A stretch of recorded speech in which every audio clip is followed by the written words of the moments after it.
नमस्कार माझ्या लाडक्या बहिणींनो, तुमच्यासाठी एक भन्नाट अपडेट घेऊन आलेलो आहे। एकदम अतिशय भन्नाट अपडेट आहे। अपडेट अशी आहे की मुख्यमंत्री लाडकी बहीण योजना आता 1500 मिळणार की 2100 रुपये, काय आहे सरकारचा निर्णय, डिसेंबर महिन्यात पैसे कधी येणार आहे, तर तुम्हाला याची संपूर्ण माहिती या रीलमध्ये तुम्हाला सांगण्यात आलेली आहे। तुम्ही बघू शकता की बाकीच्या ठिकाणी खूप प्रमाणात लाडकी बहीण योजनेचे 2100 रुपये यंदा नाही तर 1500 रुपयेच मिळणार आहे असे मेसेज सगळ्या ठिकाणी व्हायरल आहे।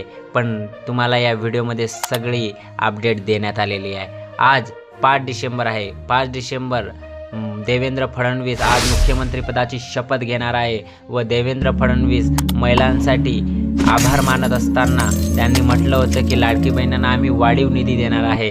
तर तुम्हाला वाढीव निधी कधी मिळणार आहे, तर सरकार स्थापन झाल्यानंतर हिवाळी अधिवेशनमध्ये तुम्हाला पैसे मिळणार आहे। लाडकी बहीण योजने